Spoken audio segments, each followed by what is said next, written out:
Hello friends, how are you? આજે શું learn કરવાનું છે જનરલ નોલેજમાં unit number 24 one word for many. શબ્દ સમૂહ. ઘણા બધા શબ્દો માટે આપણે એક જ કોમન વર્ડ યુઝ કરીએ છીએ. એવા શબ્દ સમૂહ આપણે આજે લર્ન કરવાના છે. પણ એની પહેલા શું કરશું? Date name and roll number લખી નાખશું. લખી નાખ્યું? Good. A collection of books. Collection એટલે સંગ્રહ કરવું, ભેગું કરવું. કલેક્શન ઓફ બુક્સ ક્યાં હોય? લાઇબ્રેરી. LIBRARY. લાઇબ્રેરી એટલે પુસ્તકાલય. LIBRARY. લાઇબ્રેરી એટલે પુસ્તકાલય. ત્યાં શેનું કલેક્શન હોય? બુક્સ નું. A tool with a sharp cutting edge to cut or shape wood or stone. Tool એટલે કે સાધન, એક સાધન કે જેને તીક્ષ્ણ ધારથી કાપી શકે. શેને? તો કે લાકડાને કે પથ્થરને. એજ એટલે કે ધાર, શાર્પ એટલે તીક્ષ્ણ. એને શું કહેવાય? ચીઝલ. CHISEL. ચીઝલ એટલે છીણી કે ફરસી. એ શું કામ કરે? તો કે વુડ અથવા સ્ટોન ને શેપ આપવાનું કામ કરે. એની એજ એટલે કે એની ધાર કેવી હોય? એકદમ શાર્પ. નંબર 3 શું છે? A principal church in a diocese. બિશપની મુખ્ય સાંપ્રદાયિક પ્રવૃત્તિના કાર્યક્ષેત્ર વાળું મુખ્ય દેવળ. ડાયાસીસ એટલે શું?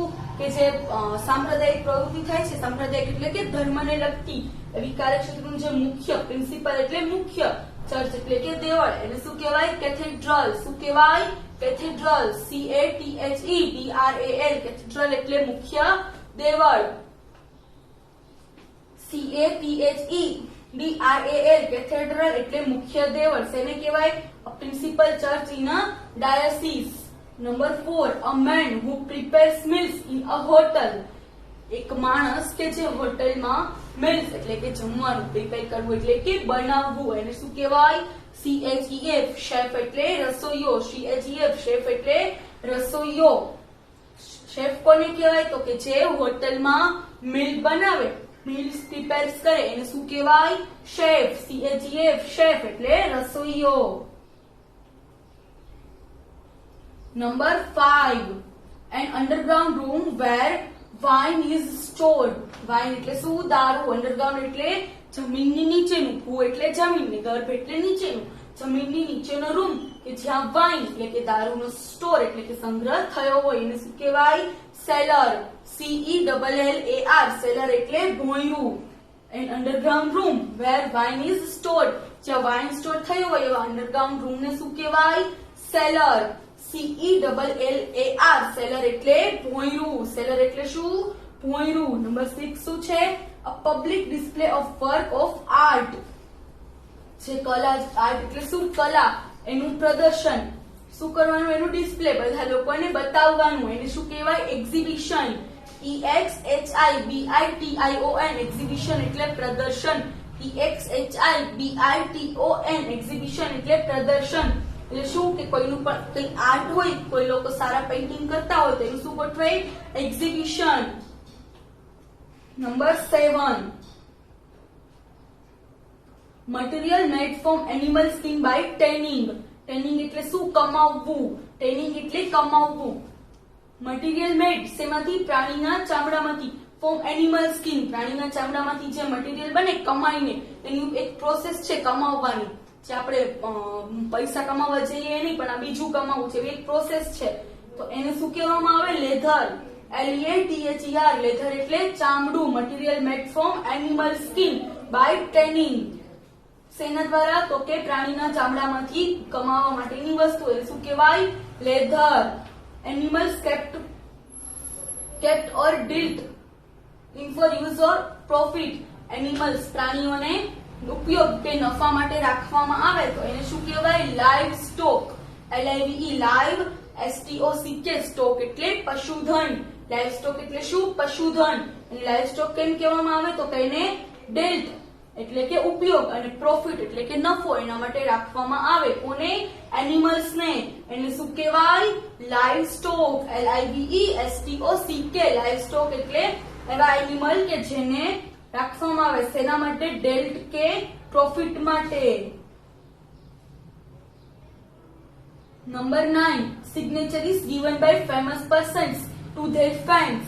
સિગ્નેચર એટલે કે હસ્તાક્ષર, sign.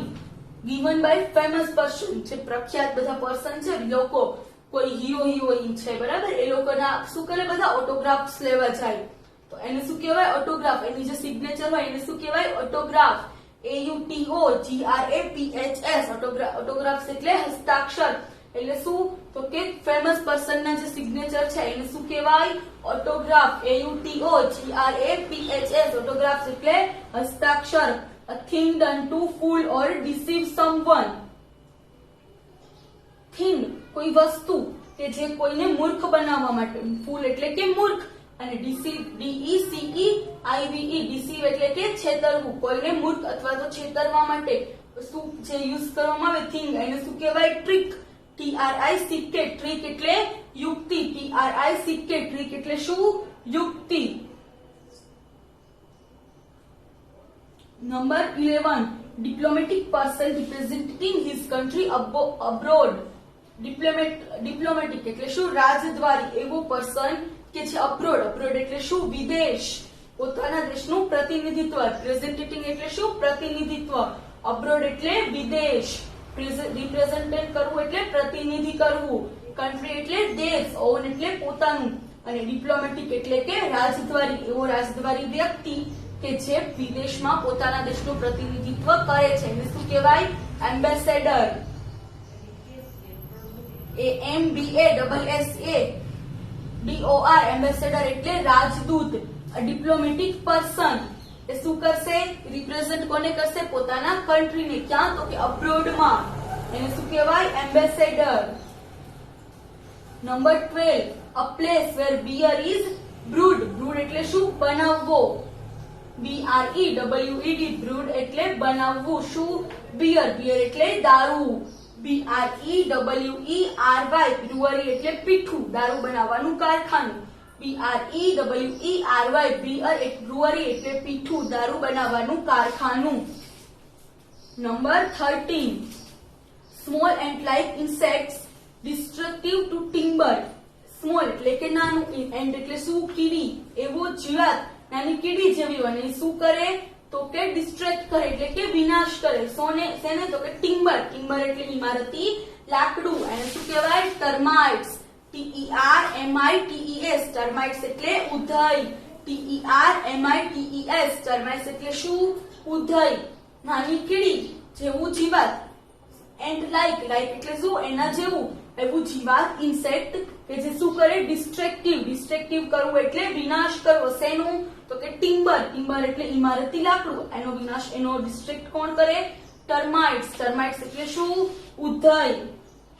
almost asleep or very sleepy. Number 14, almost asleep or very sleepy, એને શું કહેવાય drowsy, ઊંઘણશી, DROWSY, drowsy એટલે ઊંઘણશી, DROWSY, drowsy એટલે ઊંઘણશી. શું drowsy કોને કહેવાય તો કે almost asleep, લગભગ ઊંઘેલું હોય, અથવા તો very sleepy, ખૂબ જ ઊંઘમાં હોય, એને શું કહેવાય DROWSY, drowsy એટલે શું ઊંઘણશી. Number 15, a storehouse for grain. Grain એટલે શું અનાજ, સ્ટોરહાઉસ એટલે સંગ્રહ, જ્યાં એનો સંગ્રહ થાય એ જગ્યા, એને શું કહેવાય ગ્રેનરી, GRANARY, ગ્રેનરી એટલે અનાજનો કોઠાર, GRANARY, ગ્રેનરી એટલે શું અનાજનો કોઠાર. A bunch of 16, a bunch of flowers presented to someone. ફૂલોનો ગુચ્છ કે જેને કોઈને ભેટમાં આપવો, એને શું કહેવાય BOUQUET, બુકે એટલે ફૂલોનો ગુલદસ્તો, BOUQUET, બુકે એટલે શું ફૂલોનો ગુલદસ્તો, BOUQUET, બુકે એટલે ફૂલોનો ગુલદસ્તો. અને લાસ્ટ શું છે plants that need support to grow. એક વનસ્પતિ કે જેને ગ્રો એટલે કે વધવા માટે, વિકસવા માટે સપોર્ટ એટલે કે આધારની જરૂર છે, એને શું કહેવાય ક્લાઇમ્બર્સ, ક્રીપર્સ, CLIMBERS, ક્લાઇમ્બર્સ એટલે કે ચઢનારી, અને CREEPER, ક્રીપર એટલે વેલ. એક વનસ્પતિ, એક પ્લાન્ટ છે કે જેને ગ્રો થવા માટે, વધવા માટે કોઈ બીજી જગ્યાની, કોઈ બીજા સપોર્ટની જરૂર પડે છે, એને શું કહેવાય ક્લાઇમ્બર્સ, ક્રીપર. શું કહેવાય climbers, creeper. Okay, thank you.